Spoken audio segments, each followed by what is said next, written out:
All right, welcome to the AdaptX podcast, where we have conversations with individuals building accessible businesses, advocating for inclusion, or excelling in adaptive sports. Our intention is never to speak on behalf of those with disabilities, but to provide a platform to amplify their voice and share their ideas for a more inclusive and accessible world. Today, I'm joined by Tony Jacobsen. He's an author of Disable Your Disability, Live the Healthy Life You Deserve, and has overcome significant physical challenges as a result of osteogenesis imperfecta. He's an adaptive athlete, advocate, speaker, and much more. Tony, you're the first repeat guest on the podcast, so congratulations. Yes, it's so great to be back, and I love setting milestones. There you go. I love it. That, so good to be here. That either means I've recorded a lot of episodes or I'm running out of friends. Hopefully the former. So it is the former. So I encourage, if you haven't listened to Tony's first episode, we talked a lot about his business and his endeavors. So we would encourage you to dive back into that initial origin story. We'll link it in the show notes. But we're here to give you an update as to what Tony's been up to in the last 16 or 17 months since we initially recorded our first episode. And so Tony, let's dive right in. Maybe for the people who didn't listen to that first episode, let's just provide a little bit of context. So can you share a little bit about your background? Yeah, so basically, my name is Tony Jacobsen. I was born with a very rare bone condition. It's called osteogenesis imperfecta. It's basically brittle bones. And so I've been living and thriving with that my entire life. Of course, it's had its challenges along the way. And, I have a whole origin story of what I've gone through when it comes to fitness and my health and learning how to embrace my disability to actually get and stay healthy, which, was a mission, was a journey. And, I talk about that in my book, Disable Your Disability. And, it was just about maybe 12 years ago when I kind of went through my own personal transformation and learned really how to embrace my disability, how to work with it to get healthier and understand what that meant. And through that transformation, I was inspired to, start a movement and start helping others do the same thing. So I could see other people with disabilities, not just my disability, but other people with disabilities, how can they get on their own fitness journey and really start to look at their fitness and prioritize it in a new way and make it a priority and start to embrace it in a new way so that they can live a healthier life too. Because, for me, it was really very much so, if you have a disability, that's it. You can't get any healthier. And I absolutely disagree with that. And I think everybody has a chance to reach their own personal peak performance. And so that's my mission now, is to make it happen. So, I've been doing it as a coach, a certified personal trainer, and building platforms, helping people as much as I can. Do you think those self-limiting beliefs that are often held by people with disabilities are one of the biggest barriers? I mean, the focus of my organization as a whole is to identify and address barriers to fitness for people with disabilities. And we often look at the built environment of gyms and the lack of education among fitness professionals. But how much of the responsibility could be placed on the individuals with disabilities themselves? I'd say it's 50-50. It really is, because it takes action to get into it and to really want it. So as someone with a disability, you have to want it. You have to go into action to get it. And then on the other side, when you go to get it, you got to be able to have the resources available to you. And that's when the professional side comes in. But I definitely believe it's a 50-50 kind of situation. Both sides need to do the work to achieve the goals. Yeah, absolutely. You mentioned that you were working on new platforms, new opportunities for people with and without OI. Sorry. What are you most excited about, I guess, in the coming year? Well, my Unbreakable Body platform, which has been a membership platform for many years now, has been steadily growing. But I found that, people really wanted to get personalized help. So, I've been doing one-on-one coaching wherever I can. But of course, like within the disability community, there's limitations as far as finances are concerned, as far as, where they're at for access as well. So, I decided, the membership's great and I have people in there and they're doing the work, but it's all self-guided. So I was like, well, I need to figure out a way to help people get more personalized training. So I launched a personal coaching group, which is called the Stronger Bones Coaching Group. It's very specific, right? Stronger Bones. So not only is it for folks with OI, but it is for anybody who's in the, experiencing a bone health situation. So folks with osteoporosis, osteopenia. There's a ton of other rare disorders that affect bone fragility. And so this group really targets that audience right now. And it's been great because it's straight up coaching group where we do workouts every week. There's a monthly group coaching call. They get access to the complete library from Unbreakable Body. So they have access to all of the workouts. We're doing, I said the live workout. We do a live workout every week. And, there's tons of other things in there, access to my online courses. I do a members only exclusive podcast in there for more education and motivation. So it's really, I've built this to be now not only more accessible for folks that need the personalized training and more guidance, especially when it comes to like adaptive and working with people that have limitations. It really does get specific. And but then also being able to scale it. So, doing the group model has really been beneficial because now I can scale it comfortably. I can actually help more people this way because, doing the one-on-one, I can only help so many folks because I only have so many hours in a day. Yeah. But doing it this way has been very beneficial, and it's really, really started to, get its feet. I just launched at the end of last year, so it's really starting to get its feet. I'm really starting to figure out other ways to, make it even a stronger product. So yeah, I'm really excited for the Stronger Bones coaching group and what that's going to garner this year. Yeah, we were just finishing up this morning, actually, a course for the AdaptX platform on like the intersection of osteoporosis and disability and the higher prevalence of osteoporosis and in common intellectual and physical disabilities. So maybe I'll shoot that manuscript over to you if you want to take a look at it and offer some advice or some recommendations to the course. I would absolutely love to hear about that. And we've been seeing a lot like at my gym. So there's a physical therapy clinic adjacent to us. So it's been a nice synergistic relationship where I can get clients to them when they need PT and they can discharge patients to us when they're ready to kind of return to that community-based rec center. But we've seen a ton of older adults coming to our gym just trying to address osteopenia diagnoses or I guess just a propensity to be diagnosed with bone disorders as you get older. So I think that's been a nice unintended consequence of creating an inclusive and accessible and welcoming facility is these older women who might not be comfortable stepping into a strength and conditioning facility that looks like mine are coming to us for training because we've made it a priority to position ourselves as this welcoming and inclusive facility. So I guess that's just been another example of like when you cater to the broader population of disability, you attract all these people who might not have that traditional intellectual or physical disability, but they have some sort of condition that they're working through or working on. So that's been a really nice unintended consequence. Yeah, that's awesome, first of all. Yeah. And that's exactly what I'm doing, but more in the virtual space. It's the same sort of thing where I'm teaming up and speaking more with physical therapists, really talking to other groups and communities that are, I don't like to say aging. I like to say, getting wise in their years, so it's like, really building those connections has been great to, being able to offer a virtual platform as well has been beneficial because now I can help anybody wherever they're at in the world. Yeah. So that's been really beneficial. And yeah, there's a lot of crossover there.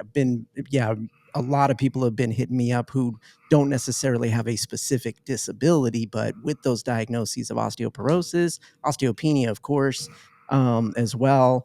They're looking for other ways to get it done. And so, that's what I'm all about. It's like, hey, where are you at right now? And let's figure out how to get you moving. Yeah. Does OI respond to strength training to the best of your knowledge in a similar way to a osteopenia diagnosis? Yeah, absolutely. And, I'm the number one case study for that. So, I've been following my data and following what I've been working on for the last, 12 years since I went through my transformation and really started focusing on my health. And the biggest news most recently, even last year, was that, over the last 10 years, my bone density with OI has increased 70%. 70% over the last 10 years. And that's with a combination of everything that I'm doing. So it's not only the exercise, but it is the nutrition, it is the supplementation. I don't do medications, so that's one thing. I don't take any bisphosphonates or anything like that. So just doing it in this natural way. I'm the number one case study where I've seen the increase in my bone density alone, and just in the increase of my quality of life over these last 10 years. So as I'm getting older, I feel like I'm getting younger. I'm Yeah. on the Benjamin Button plan, so I feel like I'm getting younger, and it feels great. So, and now I'm encountering more OIers even within the community who are starting to talk about increase in bone density as well, just from a change in doing more resistance and strength training, as well as the nutrition. And I always say mindset plays a huge part in it too. That's the third piece of the puzzle for me. And so I always that's part of my program that I always coach and teach with too. So yeah, but it's great to see the results. And so now that's part of the data I'm collecting as a coach, as a trainer, working with folks that have OI, working with people that have other bone health disorders. Now I'm starting to really collect the data on that as well, so we can really start to see in the next few months to coming years, what are the increases that we're starting to see from this specifically. Yeah. So common with OI, fractures, broken bones. So I would imagine that fear of higher impact resistance training, maybe, as you said, wiser, older populations, maybe not comfortable going into a gym because of that fear of Yes. falling or fracture. But I mean, your case study is obviously demonstrating the opposite effect, where increasing bone density obviously has a preventative effect towards fracture. But yeah, how can you bridge that gap, I guess, between people's uncertainties or fears and the necessity of resistance training and how beneficial it can be for their long-term outcomes? We are grateful for the support of our first show sponsor. Resolution Fitness offers leading brand health club equipment and accessories for residential and commercial use. In addition to traditional exercise equipment, they specialize in adaptive fitness products and wheelchair accessible machines. If you're interested in outfitting your fitness facility or home gym to be more accessible, visit www.resolutionfitness.ca or the link in the show notes below.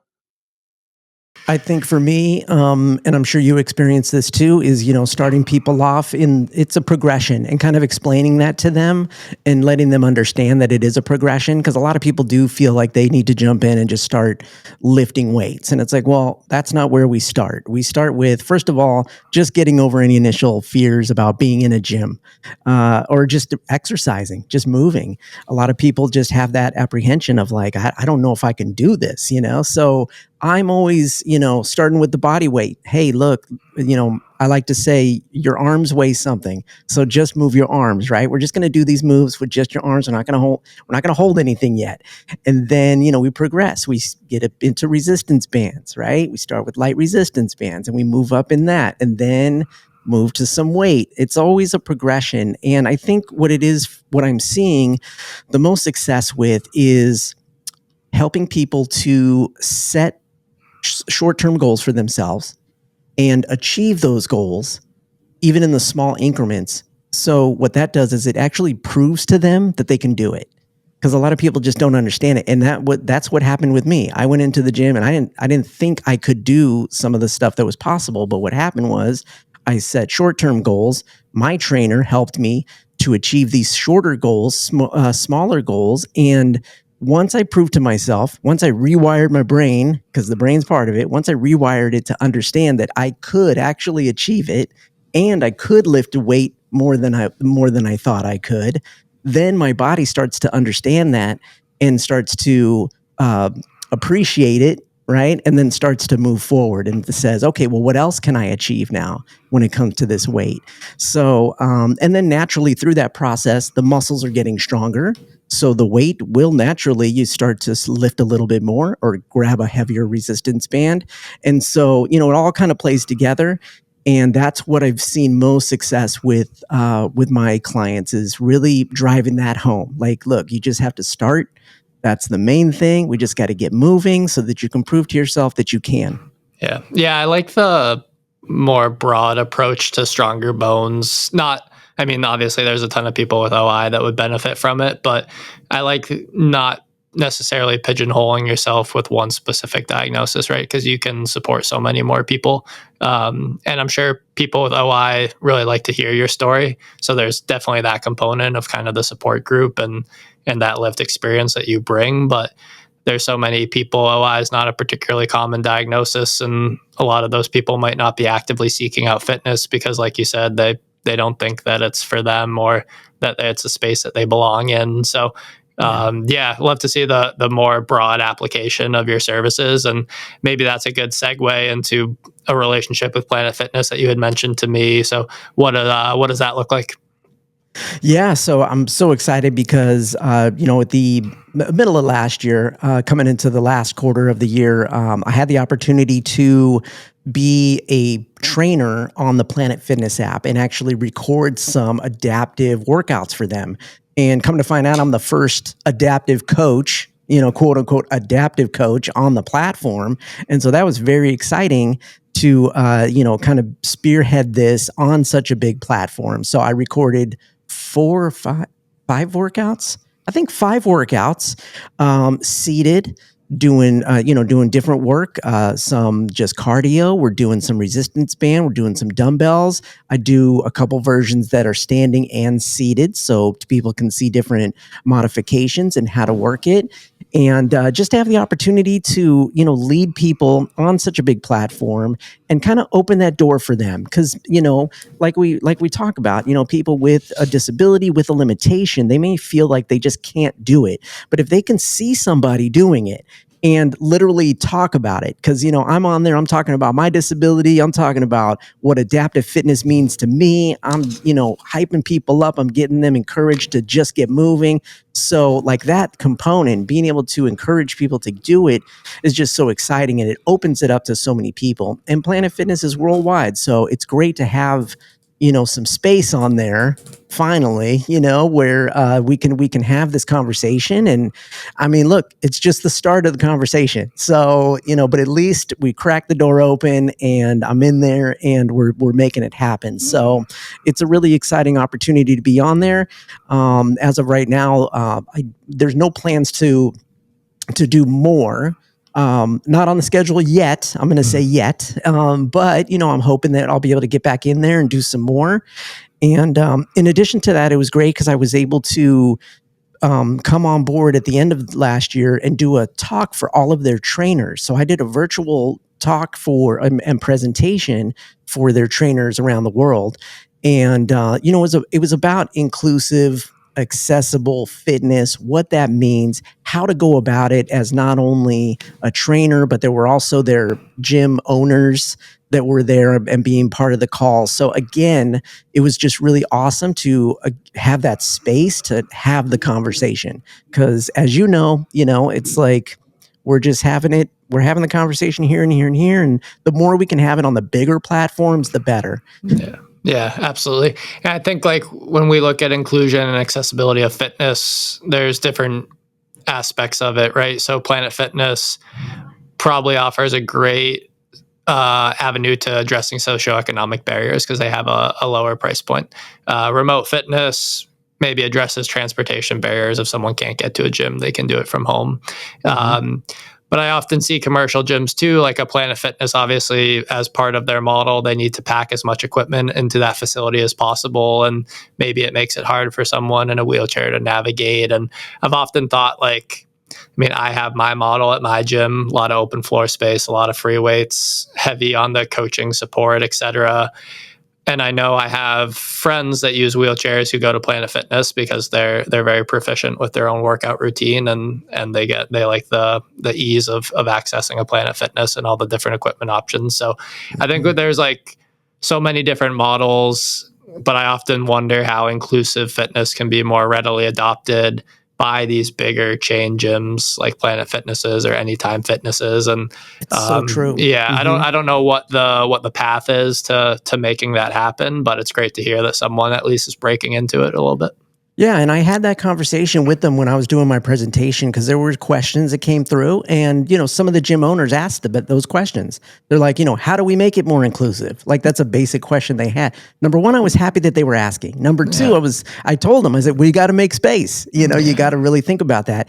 And come to find out that Planet Fitness actually does think about that when it comes to their layouts in their gyms, and I think that's more the corporate gym, because I think they do like corporate and franchise. Yeah. So more the corporate side. And again, I don't know how many. They have thousands of gyms, but I don't know how many actually have the space. But that conversation is being had in their corporate world, which is nice, and nice to find out. There's still a lot more work to be done when it comes to that. And I think it's good. At the same time, I'm going to keep doing what I'm doing. You keep doing what you're doing. Maybe we're just going to grow and just, I honestly think that, traditional fitness and adaptive will meet at some point, and it's just all going to be the same fitness, right? So I just, I like to see both sides playing in the game, though. Yeah, that's always been a goal of mine. I've kind of said in talks like that I want what I do to be the expectation, not the exception. Like I don't want to have to specify that I'm an inclusive fitness facility or that we're an adaptive fitness facility. I just want that to be what every gym is capable of doing. And maybe it's a unreachable goal, but I guess it's helpful to have unreachable goals to kind of keep pushing you to work on them. So yeah, you got to set big dreams, man. You got to set big dreams and goals. So, we got to make them reality. I feel the same, with my platform. I'm like, I want to make it where my platform is just big enough, and it doesn't have to be labeled a certain thing. It just is what it is, and everybody feels like they can come there and get what they need. So, well, I think that rebranding to Stronger Bones begins to do that for sure. Yeah. I have my bias as a brick and mortar facility owner. You have your bias as a remote fitness instructor. Like, what are the main limitations, I guess, that remote fitness has? The main one is I can't be in the room with them, right? Like I can't physically, even like, I don't want to say touch them, but I mean, physically, if I can help you with the weight, cueing in certain ways, really being able to view how their movement is, because we can only see so much with the camera, right? And depending on the angle. So really being able to cue, my skills are very high on that. I can absolutely watch someone on video and cue them and know how to get them to do a move in a different way that works for them. But I would say that's one of the biggest things is like just not being in the room is a little barrier that, it gets worked through, but always that's kind of the first thing. And I think, the comfortability too for folks, because I think on their side, they want to have that one-on-one personal interaction maybe. And some people have even told me that where they've come to work with me for a little bit, but then they say, well, I'd rather have a trainer at my local gym. I have a client right now that literally has a trainer also that comes to her house, and then she also works out with me virtually. Yeah. So, both things play. And I think that's one of the biggest things, one of the biggest barriers by doing it virtually. Yeah, absolutely. Yeah, the social piece too, I think is hard to replicate in a remote platform, but you see projections to the adaptive fitness, like remote fitness space is going to be huge over the last 10 years if you read like Global Insight reports. So eager to see how platforms like Peloton continue to involve people with disabilities and provide adaptive programs. I think the more opportunities, the better. But I still think, like at that beginning of COVID, the narrative was gyms are going to become non-existent. Everything's going to get replaced by that mirror fitness product or whatever. And luckily, that didn't come to fruition. I think people like having places to go. But both options are great. Again, address the multidisciplinary aspect of accessibility and price point, transportation, etc. So the social aspect of it is key. That's why in my group, I'm it's community based as well. So I have it all online where there's space for us to chat and talk throughout the week. People can come in and connect with each other. They can do direct calls with each other on the community. I always make it fun too. Like in any of our live classes, we're all on Zoom, but it's like we're all interacting together, and it's been great over the past few weeks. Like the clients will jump into the class like maybe 5 minutes early, and it's almost like it is at a class at a gym where everyone's, hey, what's going on? How you been? Oh, you feeling good this week? Oh, cool. So they're having, and I give them that space. I give them a little 5 minutes before. I'm just playing some music, and we're just kind of congregating and talking because that social aspect is so important. And then we get to it. So I'm doing my best to kind of bridge that gap and bring more of that into the virtual space. Yeah, absolutely. What are you hoping to accomplish this year? Well, this year I want to see Stronger Bones Coaching Group really become the main focus and the main thing that I do, right? I want it to be the main thing. So I'm really looking at it not only B2C, but B2B, connecting with some organizations to where maybe there can be some funding to give access to bigger communities. OIF, the OI Foundation, the Osteoporosis Foundation, certain communities, certain disability communities here in Michigan. I'm having talks with them, and it's really been, I would just love to be able to open it up to communities where, we get funding from one of these organizations and their entire community can come in and take advantage of this. Because like I said, the way I built it, I can scale, I can bring in, as many people as I can and be able to help them. So this year it's a little bit of both. So I'm really going to be working on bringing more just clients directly in, but also looking to work with some organizations to bring some bigger funding. Nice. How close are you to Ann Arbor?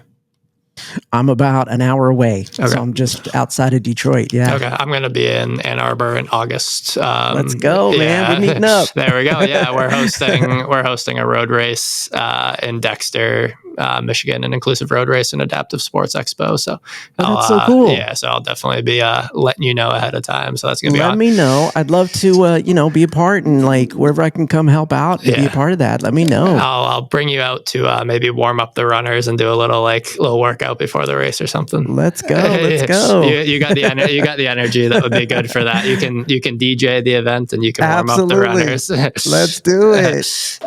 What do you think fitness professionals could do more effectively to support people with all abilities, not just a diagnosed disability? I think for fitness professionals, it's really about just being open to have the conversation. So, number one, it's not about whatever the person's limitation is to begin with. I don't want you to start with that, but I want you to be open to it. And because no matter what, and that I've seen that too, is like where some folks, some trainers in the fitness industry, they feel like they can't approach the conversation, right? When it comes to maybe a physical disability or another disability. And again, it's a team effort. And so trainers, people in the fitness industry, they have to start to feel comfortable having the conversation. And so at some point, you don't lead with it, but at some point, we all know that we're going to have that conversation, and it's going to have to be had. And so I always tell this to people with disabilities too. I'm like, you can't go in, especially with like fragile bones. I'm like, you can't go in to talk to a trainer and not tell them not tell them about the fragile bones, right? Because some people will try and do that, and then they just get hurt, right? So I'm like, look, you have to talk about what's going on for you. Everyone has to be authentic. They have to be open. And on the trainer side, it's the same thing. You got to be willing to have that conversation and put in the work to find out how you can help somebody. Because there's additional things that need to be thought of. A lot of people do have great knowledge and training. And when it comes to corrective exercise and rehab and like all that stuff, but, there's certain disabilities and certain things that, there's going to be a little bit of extra training you need. And so, some other conversations that you may have, some new research that you have to do to really kind of find out specifics. Because I'm finding, even for me, as I'm dealing now with more people within the bigger bone health community and these various rare bone disorders. I know a lot about how to deal with that, but there's some specific stuff about, this certain one over here that I need to take care of and that I need to be aware of. And so when it comes to training or advising and guiding somebody, so for any training professional, anybody in the space, don't lead with that conversation, but definitely be willing to have the conversation and comfortably have that with somebody, because then you can achieve the person's goals. Then you can really get down to what they need. Yeah, I think it shouldn't deter trainers from supporting people with disabilities, like a lack of understanding of OI or these other rare bone disorders. Like if you were to walk into a gym for the first time, you probably wouldn't expect that trainer to know everything about OI. But through that conversation and maybe that first session, you just say, yeah, I have this condition that makes me have a higher incidence rate of fractures. So I just have to be careful with certain things. And as a fitness professional, I'm like, okay, that's probably what I need to know. And then after the session, I would want to go home and educate myself further and learn more about it. But it doesn't, no two OI diagnoses, at least to my knowledge, present in the same way. There's That's diversity within the diagnosis. So just having that label alone doesn't really tell me too much. It doesn't tell me that you've been working on this for the last 10 years and the way that OI presents to you now is not how it presented 10 years ago. So there's just so many variables that go into it. So like you said, the conversation doesn't have to be about the diagnosis, but it should be about how the diagnosis presents in your unique case, I guess. Yeah. And definitely, creating a comfortable space, to allow someone to have that conversation with you. So as a trainer, a lot of trainers may not have the people skills that they need sometimes. So I don't know, but it's like, we got to have those skills, right? It's the soft skills. It's making someone feel comfortable enough to really be open and talk about their diagnoses so that, we can really get down to how do we achieve the goal, So, and encouraging them to talk about it, because that's the road to the goal for a lot of people. And they sometimes don't understand that. And we got to encourage them and say, hey, me knowing more about that is going to help me achieve your goals, help me to get you to achieve your goals. So I think it's that's the way to do it. You got to kind of be open to that conversation and go do the research. My trainer did that. I literally met with him and we didn't work out. Like I just met with him for like an hour and a half and we just talked about everything. And then he did homework. And the next time I talked to him, from what he said, I knew he was the guy. It's like he came back with his research done. He had an idea of what he could do with me to be able to start to get into it. And that's all I needed. So, that's what I try to provide for my clients. And I encourage any fitness professional to do that with theirs. Yeah. Basic caring, care enough to go find out. We can include links in the show notes, but if people want to learn more about Stronger Bones or your other resources, what would be the best way for them to do so?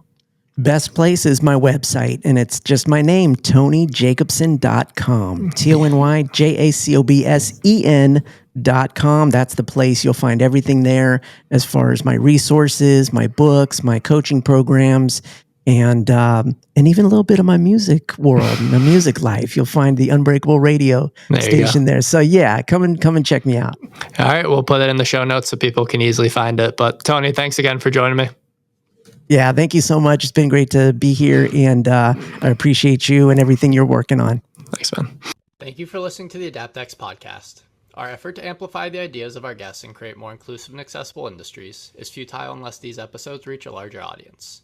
If you enjoyed our discussion today, please leave us a rating or a review on whichever platform you use. And if you would like to learn more about AdaptX, the course that we teach to health and fitness professionals and the projects that our organization is working on, you can subscribe to our newsletter through our website, www.adaptx.org. Until next Monday.